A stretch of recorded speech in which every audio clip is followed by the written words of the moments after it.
December 8, 2025 பங்களாதேஷை சேர்ந்த tip சந்திர தாஸ் இவர் ஒரு கார்மெண்ட் ஃபேக்ட்ரியில் ஒர்க் பண்ணுறாரு.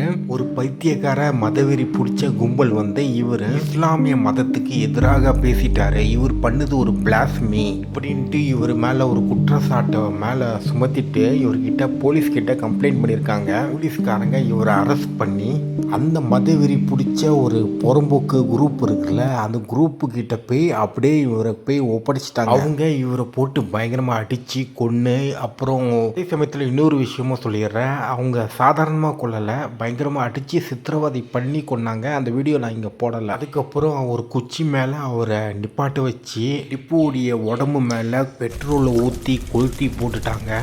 ஆனால் போலீஸ் இன்வெஸ்டிகேஷனில் பார்த்தீங்கன்னா டிப்பு இஸ்லாமுக்கு அகேன்ஸ்டாக எதுவுமே பேசலை. அவர் மேலே பரப்பி விட்ட தகவல் எல்லாமே பொய்யான தகவல் அப்படின்ட்டு போலீஸே கன்ஃபார்ம் பண்ணிட்டாங்க.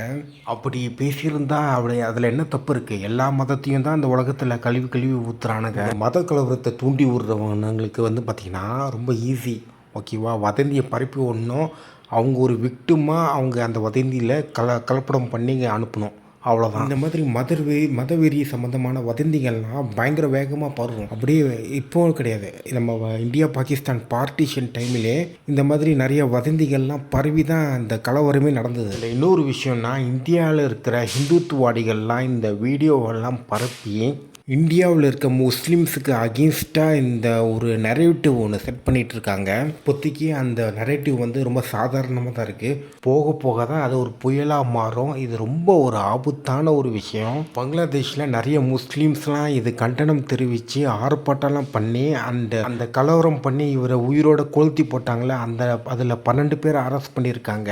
ஒரு கோர்ட் ஒன்று இருக்குது, இது யார் சொன்னார்னு எனக்கு தெரியல, ஆனால் இது எனக்கு ரொம்ப பிடிக்கும். நீங்கள் 2 பேரும் யார் பெரிய கடவுள், எந்த கடவுள் மேலே உண்மை இருக்குது, எந்த கடவுளுக்கு ஆதாரம் இருக்குன்ட்டு சண்டை போட்டுட்டு இருக்கீங்க. ஆனால் உண்மையாகவே நீங்கள் 2 பேருமே எதுக்கு சண்டை போடுறீங்கன்னா, 2 பேருமே இருக்கிற மதத்தில் யார் இதில் அதிகமான கற்பனை கதை இருக்குன்ட்டு ஒரு முட்டாள்தனத்துக்கு சண்டை போடுறீங்க. அட பொம்மால